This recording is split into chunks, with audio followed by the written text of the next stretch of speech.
Eu queria,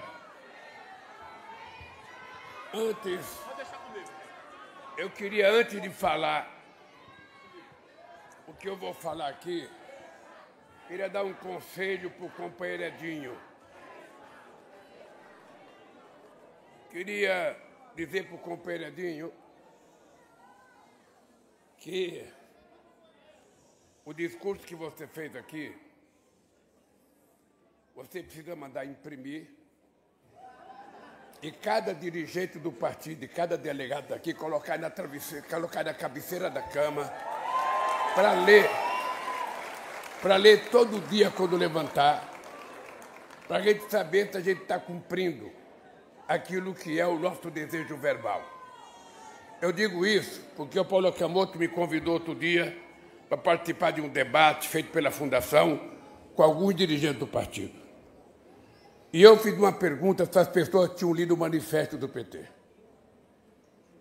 E eu tenho certeza que a maioria das pessoas hoje não leram o manifesto do PT. Era importante que cada companheiro lesse o manifesto do PT e colocasse esse manifesto do PT em um lugar bem visível, dentro da sede do partido, dentro dos núcleos do partido, para que ninguém nunca esqueça a razão pela qual nós criamos o Partido dos Trabalhadores.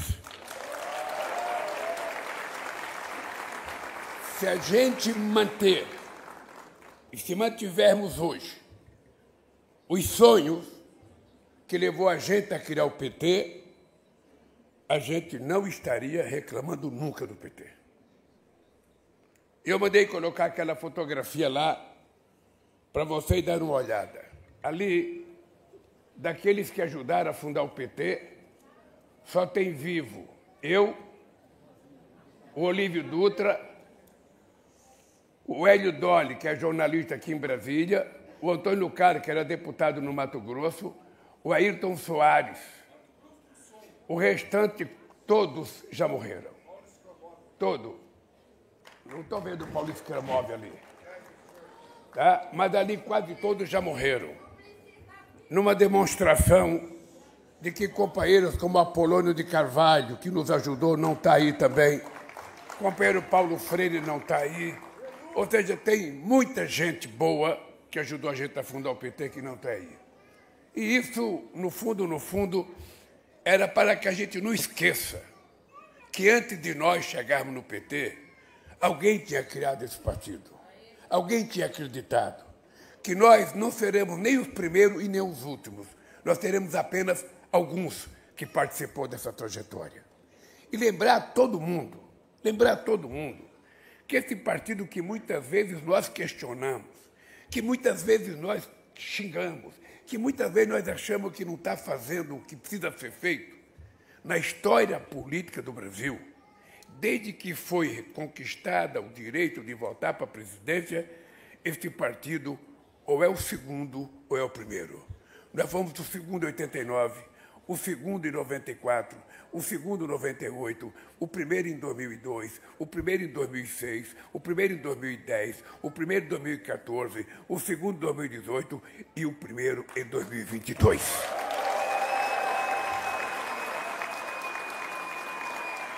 Isso é só para vocês terem noção do tamanho do partido que nós criamos.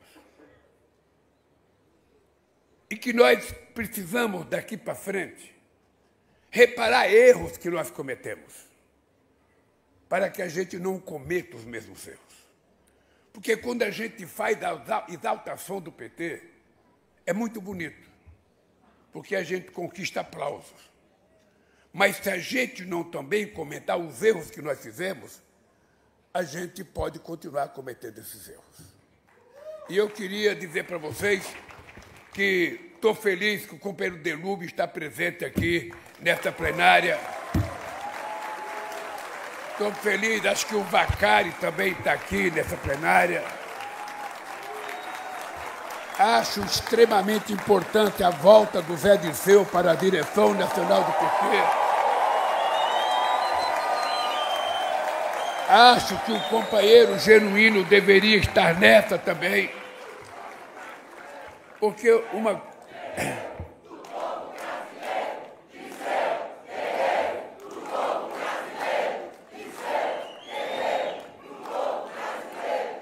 É muito importante. É muito importante. Veja, eu não tenho uma nominata na mão com as pessoas que estão aqui. Eu estou vendo. Eu não estou com a nominata.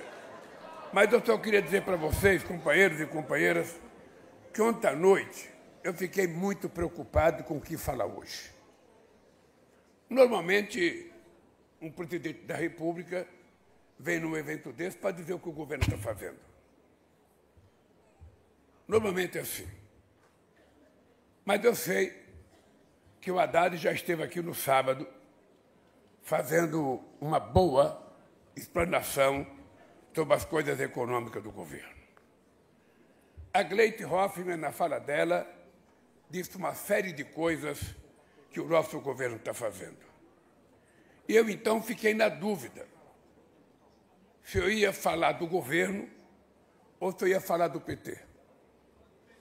E eu, obviamente, que preciso falar das duas coisas. Eu quero cumprimentar a minha companheira Janja, a quem eu devo muito nesse momento político que estou vivendo.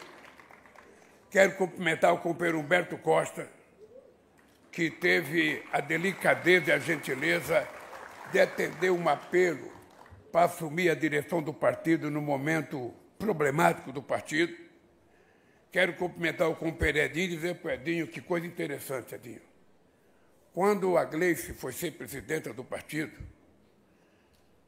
que ela foi ser candidata à reeleição, eu conversei com muita gente. E muita gente dizia para mim: ô Lula, você não pode apoiar a Gleisi. Porque a Gleisi ela só fala para a bolha dela. E é preciso furar a bolha. E eu perguntava o que é a bolha. A bolha era falar para nós do PT. E eu dizia, mas é importante que a liderança do PT fale para o PT. Depois que construir a confiança no PT, fale para os outros. E aqueles que discordavam da Gleisi ser a presidente, porque só falaria para a bolha, hoje reconhece que a Gleisi foi uma das melhores coisas que aconteceu na presidência do PT. A mesma coisa, quando o Edinho estava falando, eu estava pensando ali, e comentei com o Humberto Costa, se o Edinho tivesse feito esse discurso, nem o voto Pomar seria oposição a ele. Nem o voto Pomar seria oposição. Porque é exatamente isso que ele falou que a maioria do nosso partido almeja. Ô, gente, eu deixei de ser deputado em 1990. Eu não concorri à eleição para ser deputado, porque o PT, naquele momento, vivia uma crise de que só deputado mandava no PT, só deputado tinha direito no PT. Eu deixei de ser candidato à reeleição para provar para o PT que a gente não precisa do mandato para ser importante no PT. Nós temos que brigar.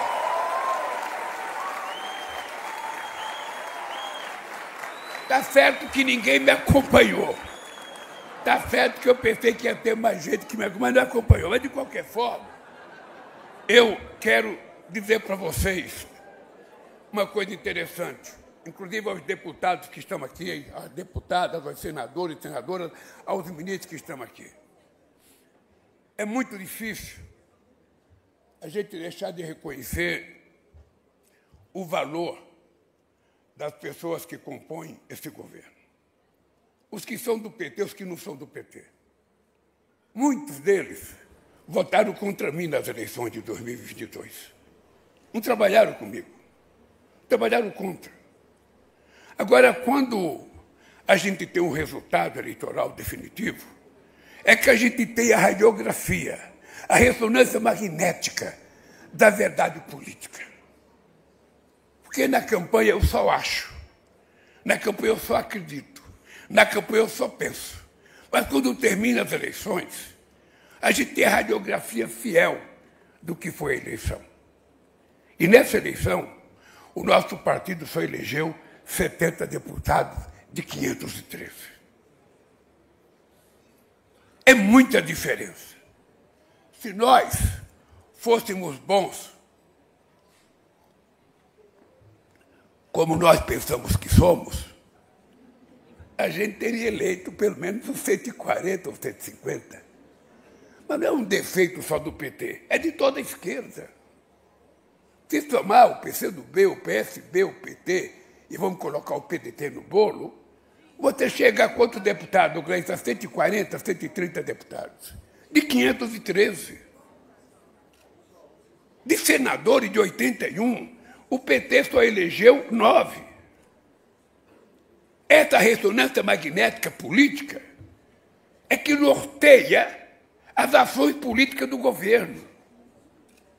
Quando eu tenho que mandar uma medida provisória para o Congresso Nacional, um projeto de lei, eu tenho que mandar sabendo o meu número de votos que eu tenho lá. Eu tenho que saber. E se depender só de nós, a gente não aprova nada. Se depender só daqueles que apoiam a gente também não aprova nada. E a arte da política é que é importante você convencer quem não pensa igual a gente a votar nas coisas que nós mandamos. E muitas vezes na política, vocês acham que é derrota, mas a gente aprovar uma política tributária como nós aprovamos, num Congresso totalmente adverso, e aprovar uma política tributária que estava esperando há 40 anos. Há 40 anos. Nem o MDB, quando tinha 333 parlamentares e quando tinha 23 governadores, conseguiu aprovar uma política tributária. E nós conseguimos a proeza de aprovar essa política tributária. Com muita conversa, cedendo muitas coisas. Mas se não for assim, você não faz política e você não governa. A gente pode ser principista quando a gente é candidato, mas quando você ganha, você tem que cair na real. Senão você não governa. Ora, eu não preciso saber se o presidente da Câmara gosta de mim, se o presidente do Senado gosta de mim. Eu tenho que saber que ele é presidente de uma instituição que deu a ele a legalidade de ser eleito e que, portanto, eu preciso mais dele do que ele de mim. E eu, então, preciso conversar. Eu preciso conversar porque ele ocupa um posto importante. E é essa coisa que nós temos feito, e graças a Deus, muita gente tinha medo que a Gleice assumisse. Veja que engraçado, Gleice. Muita gente, quando eu disse que a Gleice ia ser minha ministra de Relações Institucionais, muita gente achou que eu era louco. Ô Lula, você está colocando a pessoa que pensa exatamente antagonicamente o que você pensa na relação com o Congresso. Ela critica muito o Congresso. Eu posso dizer, não sei se o Padilha está aqui, não sei, o Jacques Wagner também não está aqui, outros que já foram, posso dizer, com apenas poucos meses na secretaria, a Gleice será a melhor ministra das Relações Institucionais que nós temos.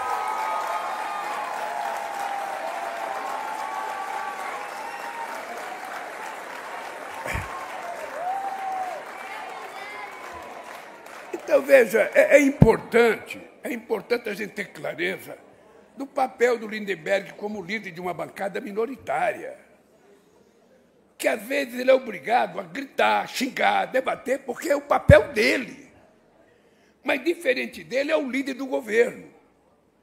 O líder do governo não pode fazer o mesmo discurso do Lindenberg, que está falando em nome de um partido político. O Guimarães tem que falar em nome do governo. O Randolph tem que falar em nome do governo. O Jacques Wagner tem que falar em nome do governo. E eles têm que negociar, porque o campo que eles estão é um campo minado, é um campo de muita diversidade. Então, tudo tem que ser construído. E construído da forma mais civilizada possível. Eu quero dizer para vocês, olhando bem na cara de todos os companheiros do PT, as companheiras do PT, nós vamos fazer outra vez o melhor governo que esse país já teve.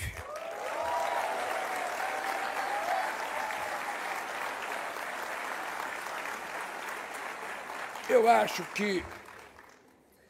acho que vocês precisam receber as informações corretas diariamente.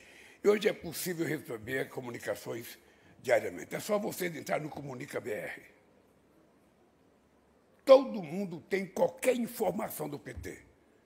Se você, Odécio, ainda mora em Blumenau, que não mora mais, se você mora em Blumenau, e que você quiser saber o que tem de médico, de dentista, de Bolsa Família, de pé de meia na sociedade, você vai saber em tempo real.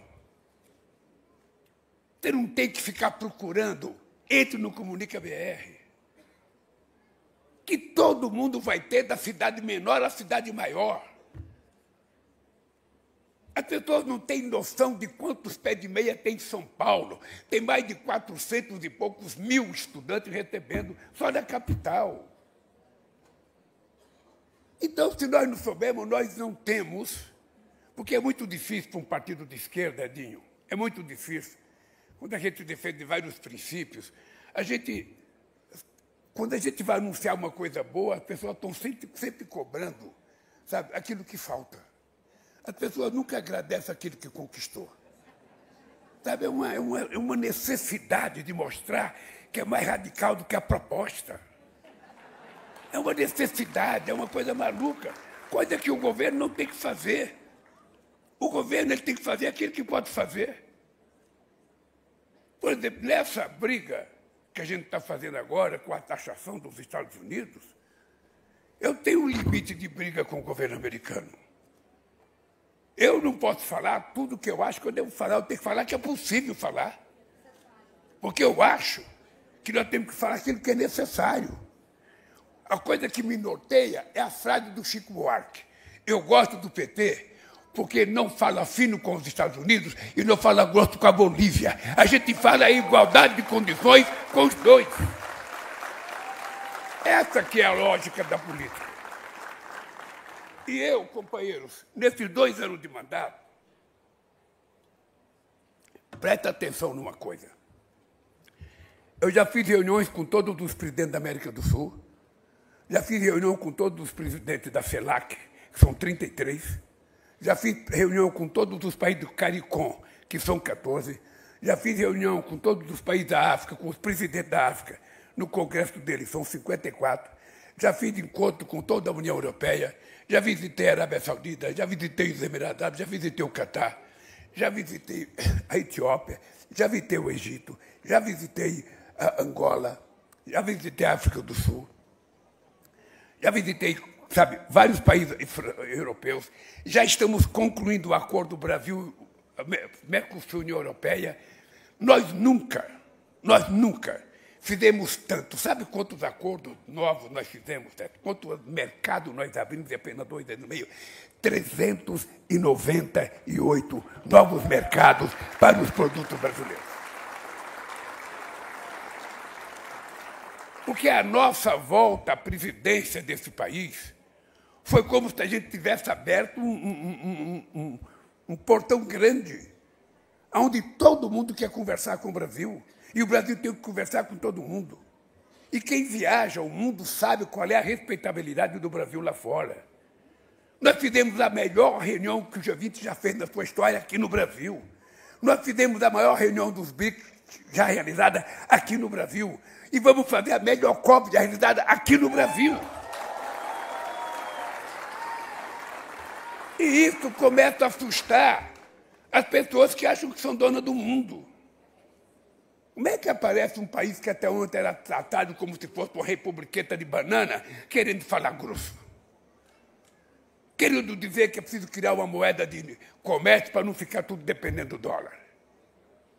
Como é que aparece um país que fica ousando a desafiar, sabe, a grande potência? Nós não queremos desafiar. Nós apenas queremos dizer, eu quero passar. Eu quero passar. É só isso. Então, companheiros, eu queria, antes de entrar no PT, dizer para vocês que eu, pessoalmente, estou muito, muito feliz com aquilo que nós estamos fazendo. Até o meio do ano, eu dizia para todo mundo, as pessoas diziam, não, mas a pesquisa está mostrando que o governo não tem credibilidade. Está certo. A pesquisa está certa. Porque o que nós fizemos não chegou para ninguém ainda. É muito lançamento dentro do Palácio do Planalto e pouco lançamento na rua. É muita informação interna e pouca informação externa. E mesmo na rede social, onde cada um de vocês pensa que é o grande jornalista, o grande sábio, eu vejo todo mundo sei lá, nós tomamos surra de 50-0. Durante todo o período que nós ganhamos as eleições, até quase outro dia. Quando é que nós levantamos a cabeça? Quando a gente colocou a política no debate. Não é obra que ganha eleição.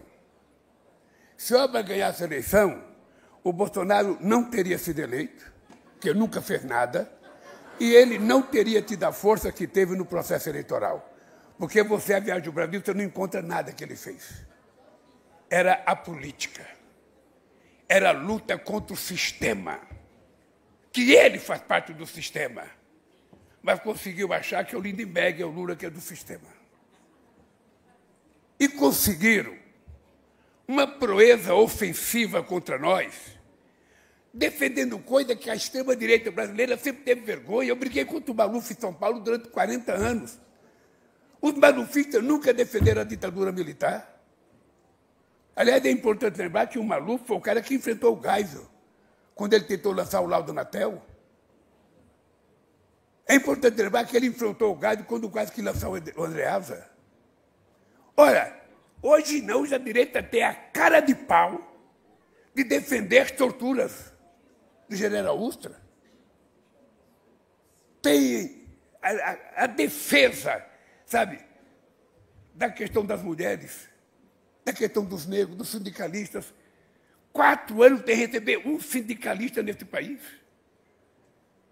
Tudo isso aconteceu para que a gente aprenda o seguinte, o valor da democracia, que muitas vezes a gente não dá valor.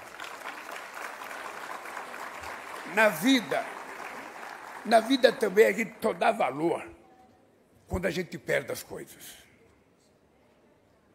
E todo mundo viu o que aconteceu nesse país em 4 anos. 4 mais 3 do Temer. Quase todas as políticas sociais que nós fizemos desapareceu. A quantidade de mistérios, está aí a nossa querida Macaé, sabe? Ministra dos Direitos Humanos, que não foi citada porque não estava sentada aí também, quando a mesa estava apresentando. Ou seja, nós estamos tentando recuperar a civilidade desse país.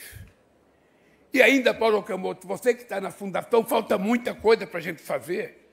Ou seja, é preciso fazer, sabe, com que o povo compreenda uma narrativa sobre o que é a democracia. Porque a democracia, para o povo, nós temos que ser claro. Não é ele ter o direito de votar, não é ele ter o direito de escolher um deputado. Isso é importante. Mas a democracia tem que dar para o povo alguma coisa prática, material. Ele quer trabalhar e ter um bom emprego, ele quer comer e ter boa comida, ele quer morar e ter boa moradia, ele quer estudar, ele quer ter ladeira, ele tem que ter acesso às coisas. E eu estou muito orgulhoso, meu companheiro Wellington, muito orgulhoso, porque sair do mapa da fome em apenas 2 anos e meio de governo é uma proeza.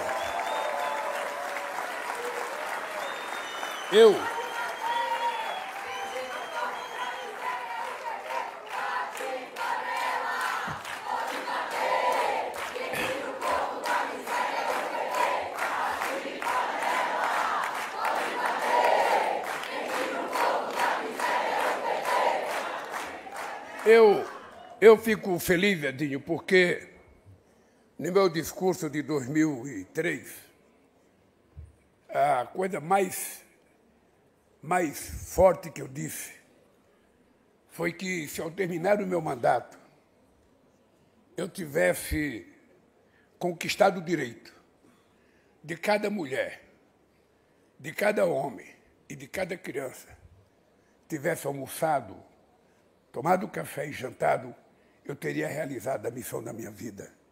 É muito pouco para um partido de esquerda. Um partido de esquerda quer que o presidente diga que alcançar o socialismo. É verdade, eu sei o que as pessoas pensam. Mas eu tenho uma coisa que o sindicato me ensinou, que é não fazer bravata com coisa que eu não posso fazer. Isso torna um dirigente sindical bom e um dirigente sindical ruim. O dirigente sindical ruim é aquele que começa uma greve e depois não tem coragem de terminá-la. Não tem coragem de dizer, gente, vamos voltar ao trabalho. O Chico Vigilante sabe o que eu estou falando. O dirigente sindical é aquele que começa uma greve quando ele quer e termina a greve quando ele quer. Mesmo em adversidade. Porque normalmente a gente não consegue. E vocês sabem que é muito mais fácil fazer greve quando o PT está no governo, na prefeitura, no governo do Estado.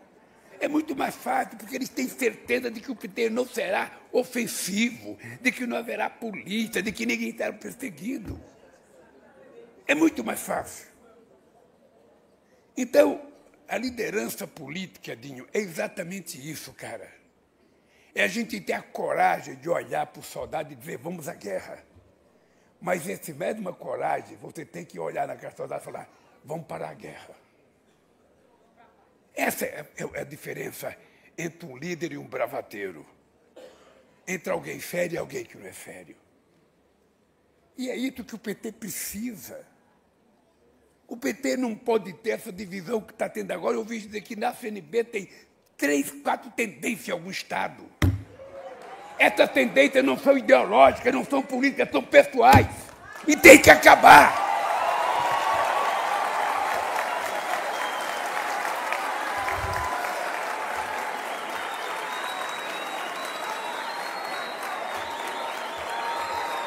Tem que acabar, não é possível.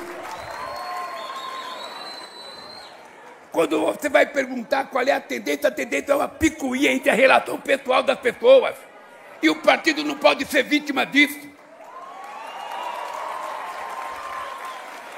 Eu gostei quando você disse, Edinho,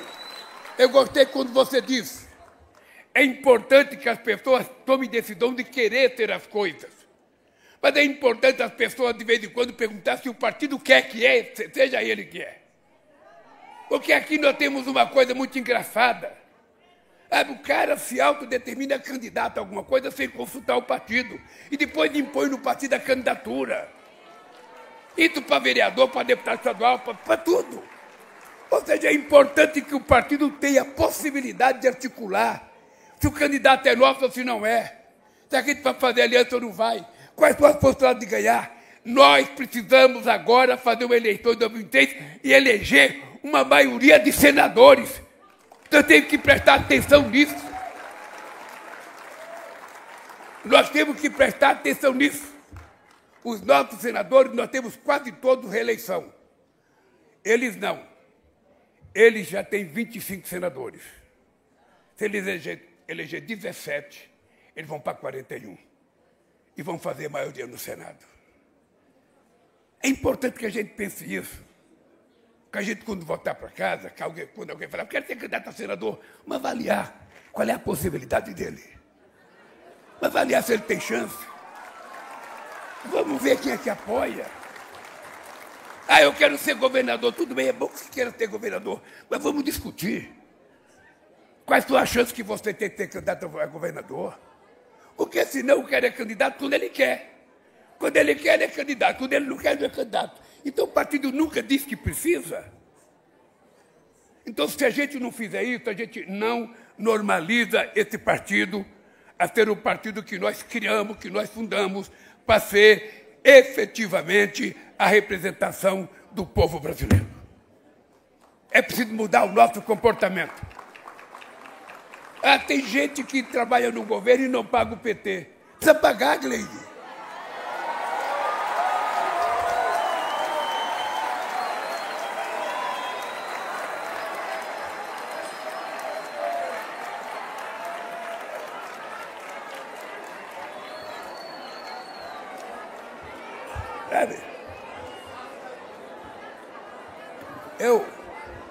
Não. Se tiver ministro que não paga o PT, que for do PT, é só me dar a relação, Gleide. Sabe? Porque não tem sentido. Não, hoje, se a gente for analisar corretamente, um deputado é mais forte que o partido. Em se tratando de eleição, um deputado é muito mais forte que o partido. Porque o deputado recebe 40, 50, 60 milhões de emenda, sabe?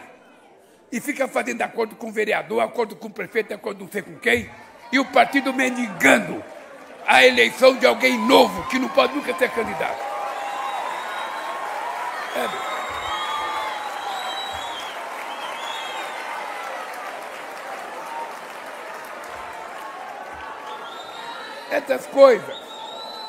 Essas coisas é sempre difícil a gente conversar, mas a gente não pode deixar de conversar porque é isso que vai dar direção ao partido. Sabe? É isso que vai dar direção ao partido. Então, companheiro, esse partido, eu tenho, Edinho, vou dizer para você, eu não te conheço a mesma quantidade de tempo que você me conhece, porque você é mais velho do que eu, me conhece mais tempo. Mas eu vou te contar uma coisa para você. Eu acho que você vai ser uma experiência extraordinária para esse partido. Você só não pode esquecer o que você disse aqui hoje. O que você disse hoje aqui hoje, não, porque se não der para fazer, é importante dizer, não deu para fazer por isso. Nem tudo que a gente fala a gente pode fazer.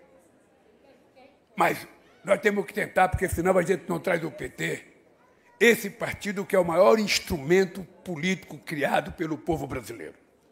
Eu, quando falo as coisas, eu não falo com soberba. Eu falo que esse país teve 2 momentos de inclusão social. 2 momentos. O Getúlio era meio ditador. Era ditador quando criou o salário mínimo em 39, era ditador quando fez a CLT em 43. É importante lembrar que eu nasci na política criticando o Getúlio por conta da estrutura sindical, que era a cópia fiel da Carta de Lavoro de Mussolini. É importante lembrar. Mas hoje eu tenho compreensão da importância que o Getúlio teve para esse país, gente. Quem não tiver, leia a biografia do Lira Neto sobre o Getúlio, que você vai aprender. E depois do Getúlio, a maior política de inclusão social é a nossa. Não tem igual a quantidade de inclusão social que nós estamos fazendo nesse país. Obviamente que, como a gente passou 500 anos sem política de inclusão social, tudo que a gente faz ainda é pouco diante da dívida que nós temos. Mas nós temos que sempre analisar se a gente pode ou não. Vocês sabem quantas vezes a gente tem que conversar com as pessoas para aprovar uma isenção de imposto de renda até R$5.000? Você sabe quantas pessoas a gente tem que conversar? Você sabe quantas pessoas a gente tem que conversar para provar que quem ganha acima de R$1 milhão pode pagar um pouquinho? Porque quem vai votar não é as pessoas que ganham aqui até 5. Quem vai votar são as pessoas que ganham mais. E é toda uma engenharia, um jogo de paciência. Você veja o negócio. Alguns companheiros do PT não queriam que eu vetasse esse aumento de deputado na Câmara. E eu vetei porque não é disso que o Brasil está precisando, gente. Não é disso que o Brasil está precisando. Sabe? Ora, se tem que mudar para se adequar à pesquisa do IBGE, dentro dos 513, a gente tem que o adequar. Um estado vai perder outro, vai ganhar outro. Qual é o problema? Eu vetei, e o Congresso tem o direito de derrubar meu veto. Vamos ver o que vai acontecer.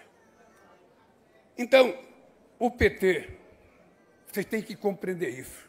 O PT, com todos os defeitos que a gente acha que tem, ainda é a melhor coisa que nós fomos capazes de criar em 500 anos de país.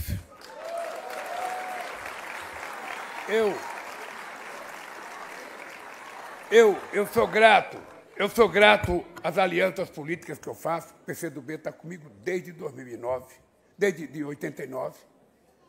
Desde 89, eu sei o trabalho do João Amazonas para manter o partido comigo, e depois o Renato, agora a companheira Luciana.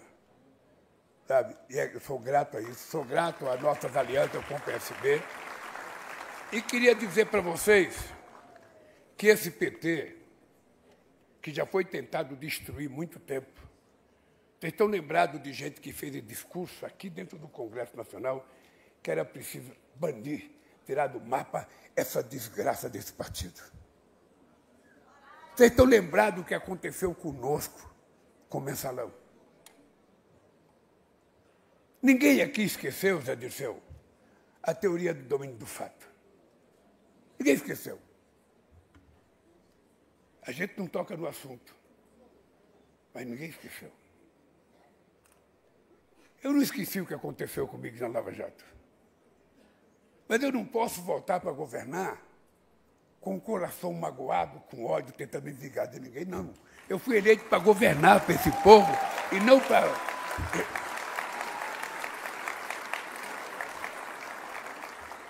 E nós vamos continuar fazendo tudo o que tem que ser feito. Enio, tudo. Tudo que nós temos que fazer, nós vamos continuar fazendo, e tem mais coisa para anunciar ainda. Tem mais coisa boa que nós temos que fazer. E sempre será uma guerra. Nós nunca tivemos a quantidade de recordes nas políticas que nós temos agora. Eu trouxe uma lista, mas não vou ler aqui, porque você tem que entrar no Comunica BR para poder saber também. Você tem que fazer um sacrifício. Você fica com o celular só vendo bobagem, veja um pouco do Comunica BR. Não vou perder meu tempo aqui dizendo isso. Só vou dizer para você uma coisa, Dinho. Você pode ter certeza de uma coisa. O partido nunca será chamado por mim para não fazer alguma coisa, sabe, de críticas ao governo. Eu acho que a compreensão de que o PT é o PT e o partido é o partido, sabe, tem que ficar intrínseca entre nós. Tem que ficar intrínseca entre nós. Se o Edinho tiver que fazer uma crítica ao governo, ele que faça a crítica ao governo. Ele procura o governo e conversa com o governo, que expõe essa crítica. Porque nós também precisamos aprender que, às vezes, a crítica ajuda a gente. Uma vez um grande pessoa que vocês admiram muito me disse numa reunião comigo e com o Vicente, comigo e com o companheiro Jair Meneghelli. Ele perguntou como que era a esquerda no PT, como que eram os mais radicais. Eu falava, porra, enche o saco das reuniões. Enche o saco das reuniões. A gente tem que discutir 4 horas, quando poderia ter matado 1 hora. Ele falou assim para mim, Lula, não se preocupe com isso, nunca fique zangado com os radicais.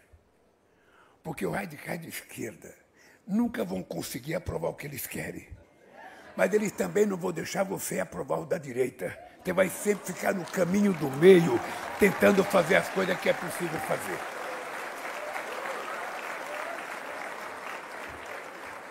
E essa é a verdade da política. É a verdade de um partido. É a verdade de um partido que pode ser presidente da República daqui a pouco tempo. Obviamente que tem muita coisa para passar embaixo da ponte, muita água. Embaixo da ponte não passa muita coisa, passa água, ou seja, passa muita água embaixo da ponte. Mas nós temos que construir, sabe, o nosso time. E eu tenho dito dentro do PT para alguns companheiros de que, para eu ser candidato, eu tenho que ser muito honesto e sincero comigo. Tá? Para ser candidato, a gente já sabe disso, eu preciso estar 100% de saúde. Eu decidi ser candidato para depois acontecer comigo o que aconteceu com o Biden, jamais. Eu irei enganar o partido e irei enganar o povo brasileiro. Agora, o que eu quero dizer para vocês é o seguinte.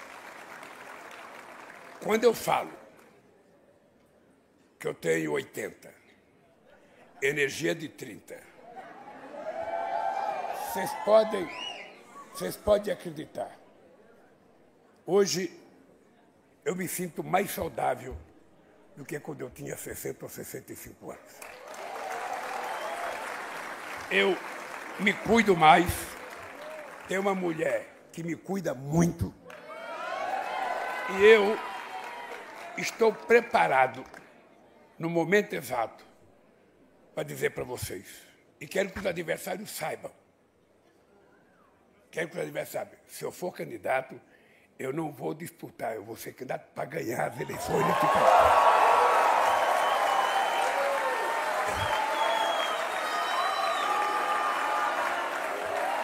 Mas, daqui para frente, o companheiro Edinho tem uma tarefa, o companheiro Edinho tem uma tarefa muito séria. Primeiro, Edinho, todos os companheiros que foram eleitos para o diretório precisam comparecer nas reuniões. Porque muitas vezes o cara briga para ficar no diretório, enche um saco para ficar no diretório, briga, e depois passa 10 reuniões sem vir. Eu não sei se ainda está valendo a regra. Faltou 3 reuniões, tem comprovação, está fora. Coloca o substituto. Afinal, não tem sentido o cara brigar para ser direção do partido e nunca comparece. E pois cada companheiro, Edinho, que está aqui nos estados, quando voltar para os estados, ele não pode esquecer que são da direção nacional e fazer a política pequena que muitas vezes é feita no estado dele. Ele tem que ser direção nacional aqui e lá no estado dele, em toda a cidade dele. Ele não pode falar como membro local. Toda vez que ele tiver uma posição, tem que ter uma posição da direção nacional. Porque senão, a direção nacional é rifada todo dia. O cara só é direção nacional aqui na reunião do diretório. Agora, quando chega no estado dele, ele volta a ser ele, lá faz o que ele quer, do jeito que ele quer, não cumpre as coisas. Então é preciso, gente. O PT está precisando, nesse instante, de uma direção mais exigente do que nós fomos até agora. O mundo está mais complicado. Enfrentar a extrema-direita era muito fácil quando a gente tinha o Fernando Henrique Cardoso na oposição. Era uma oposição civilizada. A gente até se chamava de companheiro. Agora não, cara. Agora os caras que estão disputando são inimigos e nos tratam como inimigo. Você veja que tem um cara que fazia a campanha abraçado na bandeira nacional, agora está indo nos Estados Unidos se abraçar a bandeira americana para pedir para o Trump fazer taxação dos produtos brasileiros para dar anistia para o pai dele. Mas é a excrescência da excrescência política. Então, o que está acontecendo de fato? O que está acontecendo de fato é o seguinte: nós vamos resgatar a bandeira nacional para o povo brasileiro.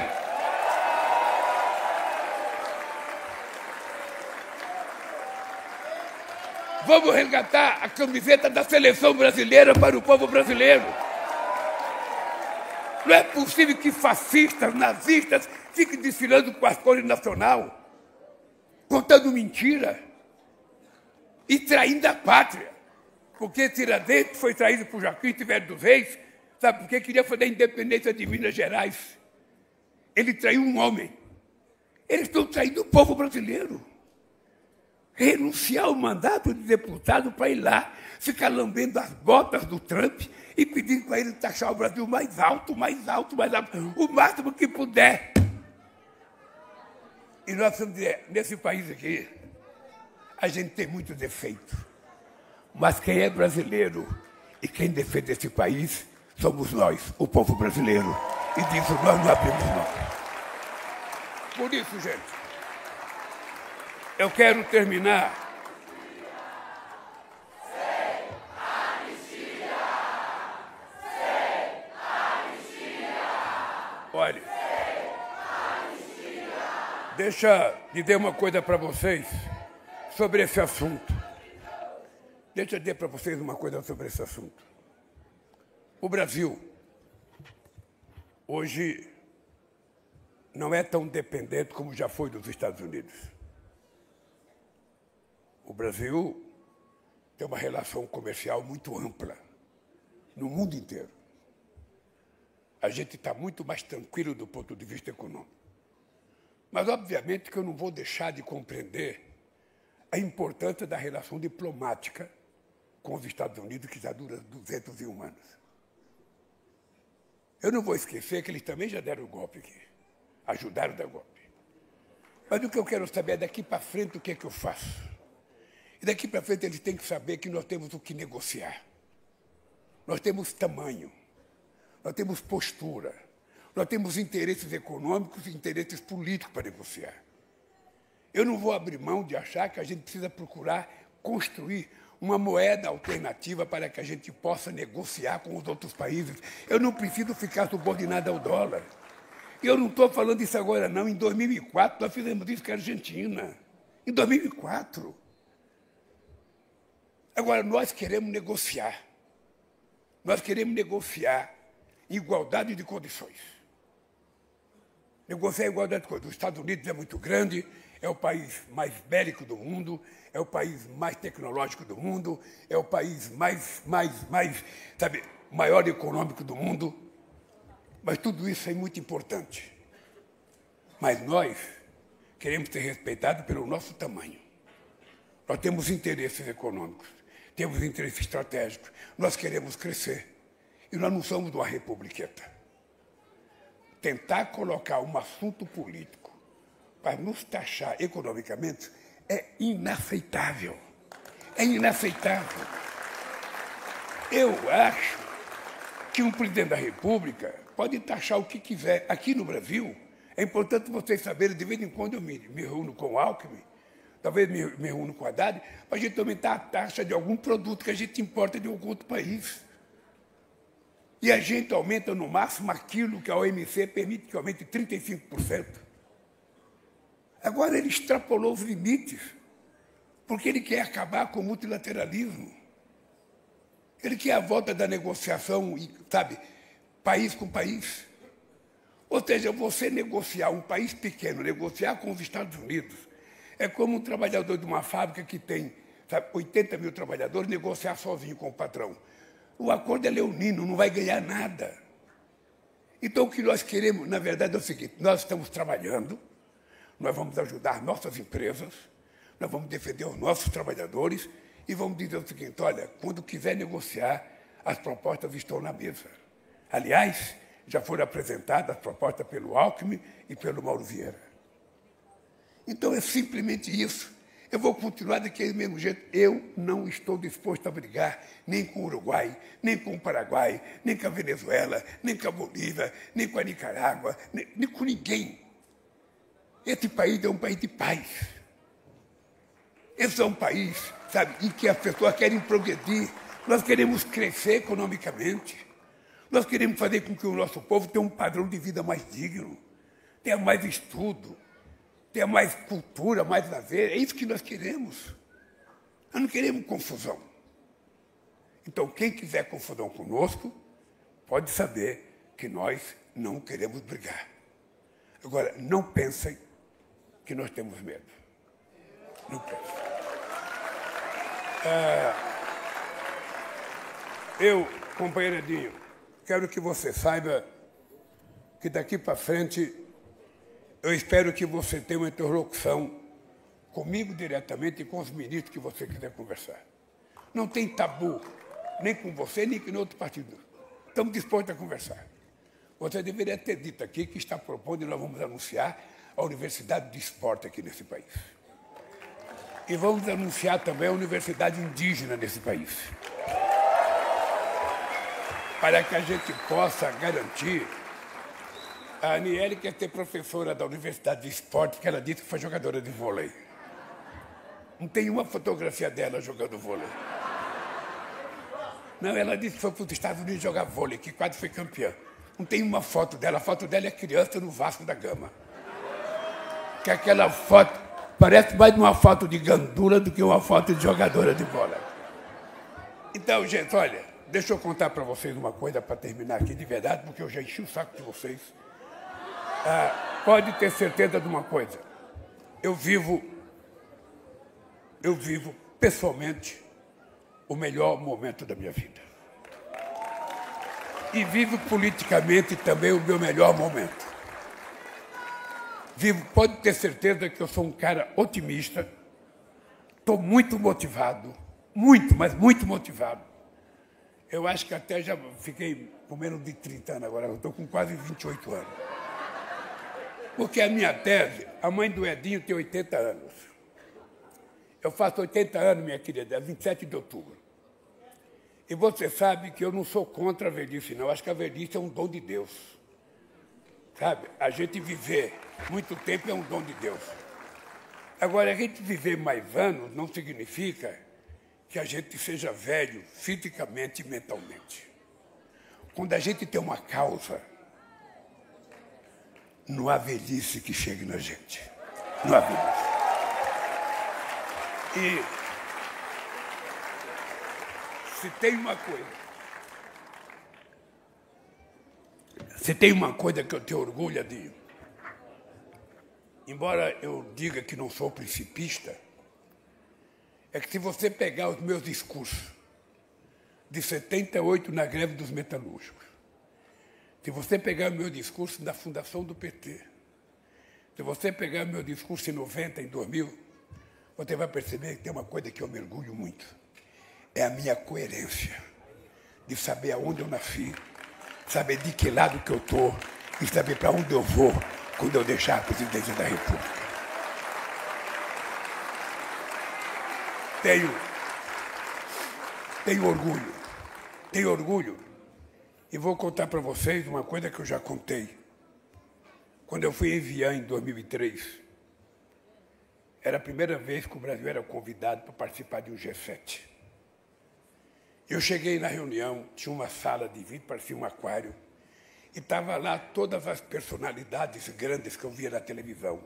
Bush, Gordon Brown, não, Tony Blair, sabe, o Prodi da Itália, estava lá o rei da Arábia Saudita, estava lá o Fox do México, estava o Schröder da Alemanha, estavam lá todos os grandes presidentes do mundo, e eu falando o que eu vou fazer aí.